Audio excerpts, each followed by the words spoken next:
Time, we like to imagine it as a straight line, past, present, future. But sometimes, history bends that line, and when it does, it reminds us of something unsettling. Humanity did not always move forward. Sometimes it moved incredibly far ahead, and then forgot everything.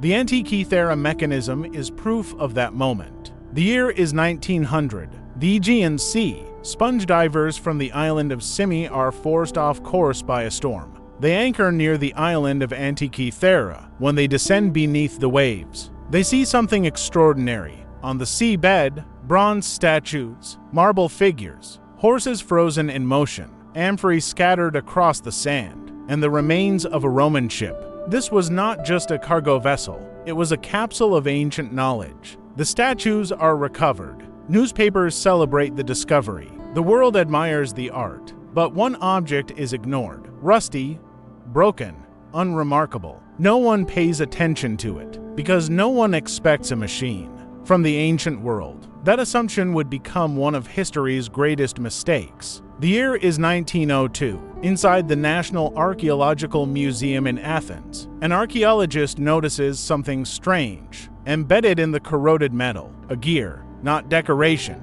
not ornament, a functional gear. In ancient Greece, simple gears existed, but nothing like this. And in that moment, a dangerous question appears. If this is a machine, who built it? Why did they build it? And how? For years, no one can fully explain it. The fragments are incomplete. The inscriptions are worn away.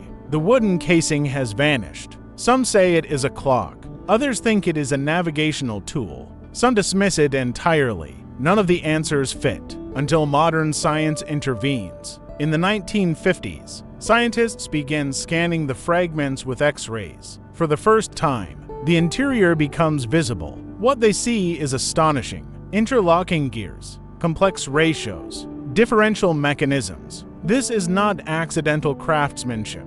This is deliberate engineering, and it is far more advanced than anyone believed possible for the ancient world. This is the heart of the story. The Antikythera Mechanism was designed to calculate the motion of the sun across the sky, the phases of the moon's irregular speed along its orbit, solar and lunar eclipses, the positions of known planets, and all of it, mechanically, by turning a hand crank. The universe itself moved in miniature. This was not philosophy. This was applied science. Eclipses are not random events. Ancient astronomers knew this, and this machine proved it. Using a cycle of 223 lunar months, the Saros cycle, the mechanism could predict eclipses years in advance. No mysticism, no prophecy, only mathematics engraved in bronze. The device did more than track the heavens. It also managed time on Earth. A 19-year lunar solar calendar, corrections for drifting months,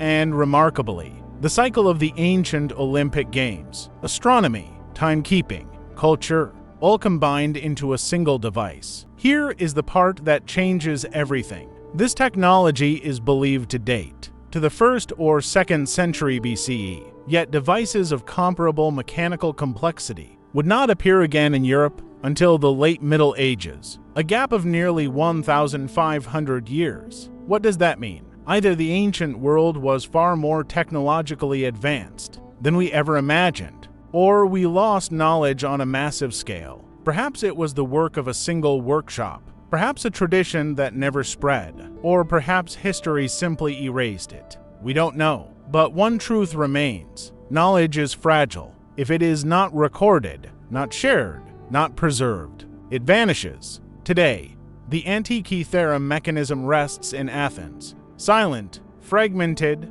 yet powerful. It tells us something uncomfortable. Human progress is not guaranteed. Civilizations can advance and then fall backward. Sometimes discovery is not invention. Sometimes it is remembering. The Antikythera Mechanism is not just an artifact. It is a warning. Technology can be forgotten. Knowledge can disappear. History can reset. And time is not as simple as we believe.